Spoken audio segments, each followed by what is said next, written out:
Praise the Lord. നിങ്ങളെ എല്ലാവരെയും blessed മോർണിംഗിലേക്ക് യേശുക്രിസ്തുവിന്റെ നാമത്തിൽ സ്വാഗതം ചെയ്യുന്നു.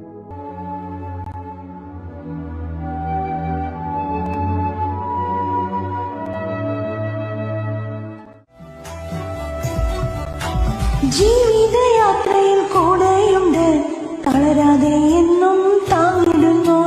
പരുവപ്രയാണത്തെ ചാടിടുവാൻ ഒരു നല്ല ദൈവം കൂടെയുണ്ട്. ജീവിതയാത്രയിൽ കൂടെയുണ്ട്, തളരാതെ എന്നും താങ്ങിടുന്നു. പരുവപ്രയാണത്തെ ചാടിടുവാൻ ഒരു നല്ല ദൈവം കൂടെയുണ്ട്. ഈ ദൈവത്തെ ഞാൻ തിരിച്ചറിഞ്ഞു, സ്നേഹസ്വരൂപനെ ഞാൻ രുചിച്ചറിഞ്ഞു. ജീവിതത്തിൽ ചെയ്ത നന്മകൾ ഓർത്തിടുമ്പോൾ നന്ദിയോടെന്നും പാടി സ്തുതിക്കുമേ. നന്ദിയോടെന്നും പാടി സ്തുതിക്കുമേ.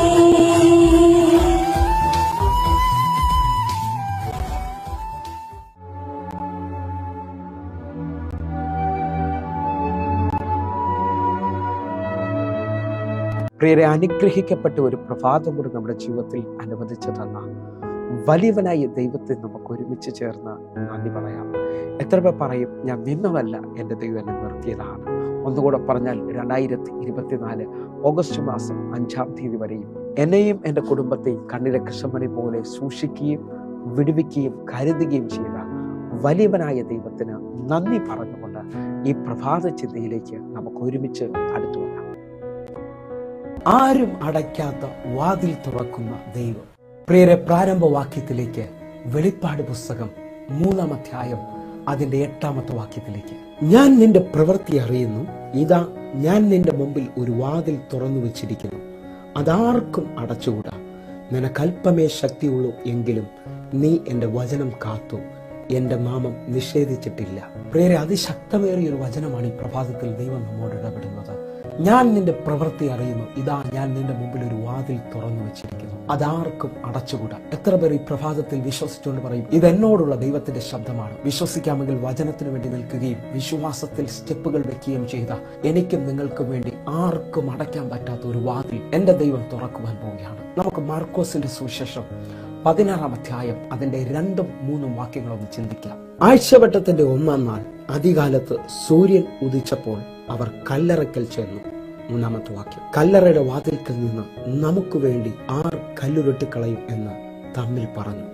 ഈ വചന പശ്ചാത്തലം നമുക്ക് എല്ലാവർക്കും സുപരിചിതമാണ്. ആഴ്ചവട്ടത്തിന്റെ 1-ാം നാൾ അതികാലത്തെ സൂര്യൻ ഉദിക്കുന്നതിന് മുമ്പേ മഗ്ദലക്കാരി മറിയയും യാക്കോബിന്റെ അമ്മ മറിയയും ശലോമയും ഇതാ യേശുവിന്റെ കല്ലറ ലക്ഷ്യമാക്കി മുൻപോട്ട് പോവുകയാണ്. പോകുന്ന വഴിയിൽ അവർ തമ്മിൽ ചോദിക്കുകയാണ്, നമുക്ക് വേണ്ടി ആ കല്ലറയുടെ വാതിൽ ആർ തുറക്കും? എങ്കിലും അവർ വിശ്വാസത്തിൽ സ്റ്റെപ്പുകൾ വെക്കുകയാണ്. ഈ പ്രഭാതത്തിൽ എന്നെ കേൾക്കുന്ന ഓരോ ദൈവമക്കളോടും ദൈവാത്മാവിൽ നിറഞ്ഞ് സംസാരിക്കുകയാണ്.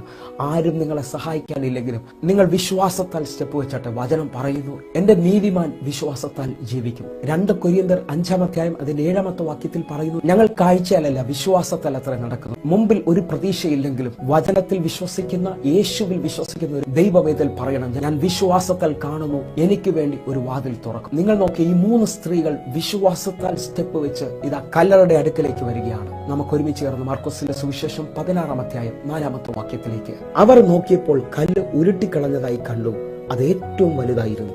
ഈ പ്രഭാതത്തിൽ ഈ വചനം നമ്മോടുള്ള ദൂതാണ്.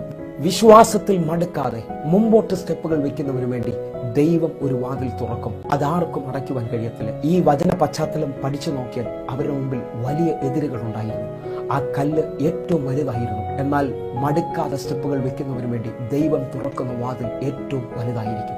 ലൂക്കോസിന്റെ സുവിശേഷം 11-ാം അധ്യായം 10-ാമത്തെ വാക്യത്തിലേക്ക്, യാചിക്കുന്ന ഏവനും ലഭിക്കുന്നു, അന്വേഷിക്കുന്നവൻ കണ്ടെത്തുന്നു, മുട്ടുന്നവന് തുറക്കും എന്ന് ഞാൻ നിങ്ങളോട് പറയുന്നു.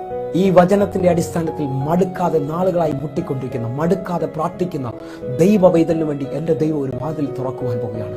വിശ്വാസത്തോടെ നമുക്ക് ഒരുമിച്ച് പ്രാർത്ഥിക്കാം, കണ്ണുകൾ അടയ്ക്കാം. ഞങ്ങളെ സ്നേഹിക്കുന്ന ഞങ്ങളുടെ നല്ല കർത്താവേ, പൂർണ്ണ ഹൃദയത്തോടെ എന്നെ കാണുന്ന, എന്നെ കേൾക്കുന്ന ഓരോ മക്കൾക്കുമായി പ്രാർത്ഥിക്കുന്നു. നാളുകൾ മുട്ടിക്കൊണ്ടിരിക്കുന്ന വാതിലിനെ ഇന്ന് അങ്ങ് തുറക്കുന്നതിനായി സ്തോത്രം. അങ്ങ് തുറന്നാൽ വേറെ ആർക്കും അത് അടയ്ക്കുവാൻ കഴിയത്തില്ലല്ലോ. വിശ്വാസത്തോടെ നിങ്ങൾ കാണുകയാണ് അങ്ങ് അനുകൂലമായി നിൽക്കുന്നത്. അങ്ങ് അനുകൂലമെങ്കിൽ പ്രതികൂലമായി ആർക്കും നിൽക്കുവാൻ കഴിയത്തില്ല. അനേകർക്ക് ഇന്ന് അത്ഭുതമായി വാതിലങ്ങ് തുറക്കുന്നതിനായി നന്ദി. യേശുവിൻ നാമത്തിൽ പ്രാർത്ഥിക്കുന്നു. ആമേൻ. പ്രിയരെ, ഈ പ്രഭാത സന്ദേശം അനുഗ്രഹമാകുന്നുവെങ്കിൽ നമ്മുടെ യൂട്യൂബ് ചാനൽ സബ്സ്ക്രൈബ് ചെയ്യുകയും അതേപോലെ ഫേസ്ബുക്കിലേക്ക് നിങ്ങൾ ജോയിൻ ചെയ്യുകയും ചെയ്യണമെന്ന് ഓർപ്പിക്കുന്നു. അതേപോലെ എല്ലാ ദിവസവും സൂമിൽ ആരാധന നടക്കുകയാണ്, നിങ്ങളെയും ക്ഷണിക്കുന്നു. എങ്കിൽ ഈ പ്രഭാതം ഏറ്റവും അനുഗ്രഹമായി തീരട്ടെ. God bless you. ആമേൻ.